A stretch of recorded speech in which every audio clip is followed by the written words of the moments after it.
ఆ మైక్ మళ్ళీ మారింది, మారి ఈ కుర్రోడికి వచ్చింది, ఈ అడ్డచారల కుర్రోడికి వచ్చింది, ముందు ఇంకొక కుర్రోడికి ఉంది.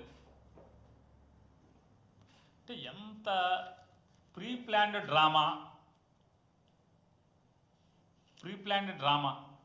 మామూలుగా సడన్గా ముఖ్యమంత్రి రోడ్డు మీద కారాపి ఇంట్లోకి వచ్చేప్పటికి మధ్యాహ్నం పూట అన్నం తింటాను నేల మీద గిన్నెలో, అంత పేదరికలు అంటే ఏముంటాయి, అన్నీ అక్కడ తుడుచుకున్న బట్టలో లేకపోతే తుండో చెప్పులు అక్కడ ఉండాలి కదా. అసలు మామూలుగా ఎంత నీట్గా ఉంటుంది ఇల్లు చూడండి ఒకసారి. ఈ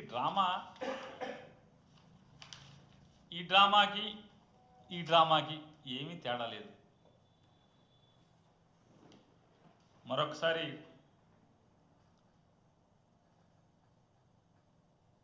మరీ ప్రత్యేకించి చంద్రబాబు నాయుడు గారికి, లోకేష్ నాయుడు గారికి, ఇద్దరికి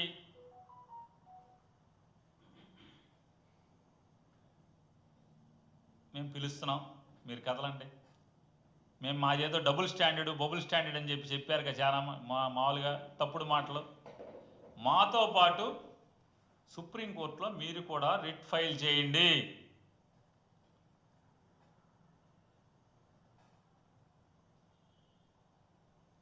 ఎందుకంటే మేము చెప్పేవి ఆ చట్టంలో, కొత్త చట్టంలో వచ్చినాయి కాబట్టి. ఏది, వక్ఫ్ బోర్డు సిఈఓ ముస్లిమేతరులు ఉండొచ్చు, అలాగే వక్ఫ్ బోర్డులో సభ్యులుగా 2 ముస్లిమేతరులు ఉండాలి. వక్ఫ్ ఆస్తులు కలెక్టర్ ఎప్పుడు కావాలంటే అప్పుడు తీసేసుకోవచ్చు, అది వక్ఫ్ది కాదు అని కలెక్టర్ డిక్లేర్ చేయటానికి సంపూర్ణమైనటువంటి అధికారాన్ని కలెక్టర్కి ఇచ్చినట్టుగా ఆ సవరణ చేశారు. ఇట్లాంటివన్నీ మేము తప్పు పడుతున్నాం. ఇది తప్పు. ఏ మతాన్నైనా మనం సమంగా చూడాలి.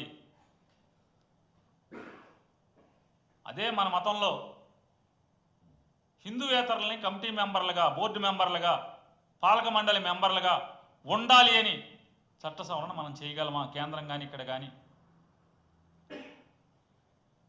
లేదా క్రైస్తవ కమిటీల్లో క్రైస్తవేతరులు ఉండొచ్చు అని చట్ట సవరణ చేయటం ధర్మమా? అలాగే ముస్లిం కమిటీల్లో కూడా, ఆ వక్ఫ్ కమిటీల్లో ముస్లిమేతరులు 2 ఉండాలి అని చేయటం కూడా ధర్మం కాదు. అలాగే ఇట్లాంటి రకరకాల వాళ్ళ మనోభావాలని, అంటే రాజ్యాంగంలో మనం రాసుకున్నటువంటి డాక్టర్ బాబాసాహెబ్ అంబేద్కర్ గారు ఏదైతే ముందు చూపుతో, మరి మీలాంటి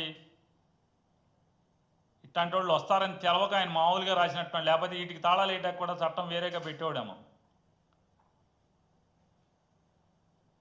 ఈ రకంగా బాబాసాహెబ్ అంబేద్కర్ గారి రాసుకున్నటువంటి రాజ్యాంగానికి తూట్లు పొడుస్తూ, దానికి వ్యతిరేకంగా, సహజ న్యాయాలకు విరుద్ధంగా, సుప్రీంకోర్టుల తీర్పులకి భిన్నంగా, విరుద్ధంగా జరిగినటువంటి చట్ట సవరణ ఇప్పటికైనా పునరాలోచన చేసి వెనక్కి తీసుకోమని చెప్పని, భారతదేశంలో వ్యక్తిగత స్వేచ్ఛ, మత స్వేచ్ఛ, ప్రార్థనా స్వేచ్ఛ, ఇటువంటి తూట్లు పొడిచేదానికి ఎవరు కూడా ప్రయత్నం చేయకూడదు. భారతదేశం అలజడులు లేకుండా సుఖశాంతులతో సౌద్భావ వాతావరణంలో దేశం విరాజిల్లాలని చెప్పని మనస్ఫూర్తిగా కోరుకుంటూ, దానికి అనుగుణంగానే రిట్ దాఖలు చేయటం జరిగిందని చెప్పినది ఆంధ్రప్రదేశ్ రాష్ట్ర ప్రజలందరూ కూడా తెలియజేసుకుంటూ, అలాగే నిన్న బాబాసాహెబ్ అంబేద్కర్ గారి జయంతి సందర్భంగా ఆయన్ని స్మరించుకుని, అంటే సంవత్సరానికి ఒకసారి దండం పెడతారు చంద్రబాబు నాయుడు గారు, కానీ ఆయన పాలన చూడండి.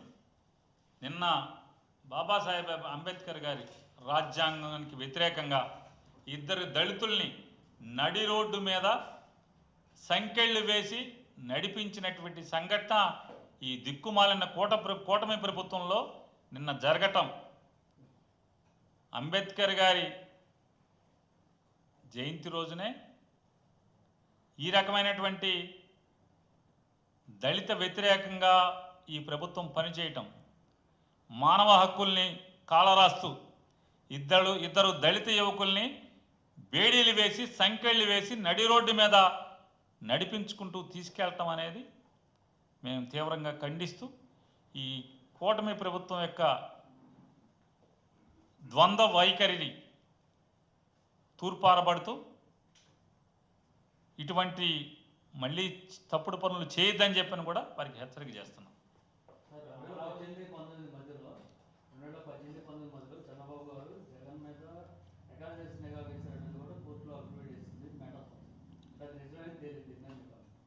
సార్ మేము ముందు నుంచి చెప్తున్నాం, 2019కి ముందు చెప్పాం, తర్వాత చెప్పాం.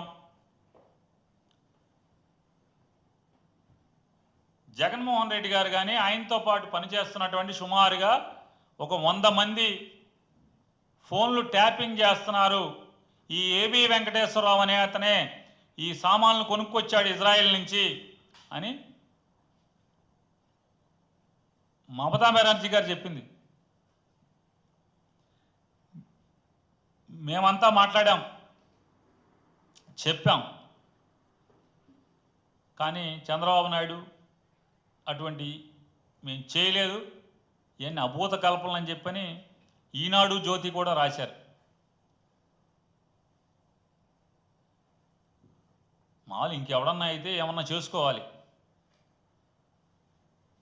ఈనాడు కానీ ఆంధ్రజ్యోతి కానీ చంద్రబాబు నాయుడు కానీ ఇవాళ సాక్షాత్తు వాట్సాప్ అనేటువంటి వ్యవస్థను నడుపుతున్నటువంటి మెటా సంస్థ 2018-19 మధ్య సంవత్సర కాలంలో సుమారుగా 100 మంది ఫోన్లు ట్యాప్ చేశారు ఆంధ్రప్రదేశ్ ప్రభుత్వం వారు అని చెప్పని హైకోర్టుకి వారి సమాధానాన్ని దాఖలు చేయటమే. చంద్రబాబు నాయుడు అధికారం ఉంటే ఎంత దిగజారి తప్పుడు పనులు చేస్తాడు అనే దానికి ఇది గొప్ప ఉదాహరణ, రికార్డెడ్ ఉదాహరణ. ఇది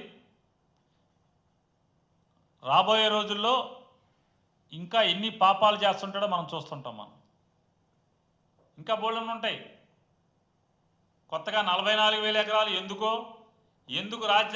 రాజధానిని విస్తరిస్తున్నాడు, ఆ రాజధానిలో విస్తరించడానికి కారణాలేంటో, ఎవడెవడికి ఏం ఆస్తులు ఉన్నాయో రేపో ఎల్లుండో ఒకటెల్లుండో నిజం నిలకడ మీద తేలుతుంది. ఖచ్చితంగా రేపో ఎల్లుండో మాపో ఖచ్చితంగా ఈ పాపం చంద్రబాబు చేస్తున్నటువంటి ఈ 40,000 ఎకరాలు, మన ఇంకా 40,000 ఎకరాల విస్తరణ వెనక ఏం కుట్ర ఉందో తొందరలోనే బయటకు వస్తుంది అని నేను అనుకోండి. ఎందుకంటే చంద్రబాబు ఏదో ఒక కుట్రో ఏదో ఒక పాపమో తప్పుడు ఆలోచన లేకుండా రాష్ట్రం కోసం నిర్ణయాలు అయితే తీసుకోడు కాబట్టి అని నమ్మేవాడిగా ఖచ్చితంగా మనకి రేపో ఎల్లుండో ఏదో ఒక నిజం బయటికి రాకపోకుండా ఉండదనేది నేను నమ్ముతున్నాను.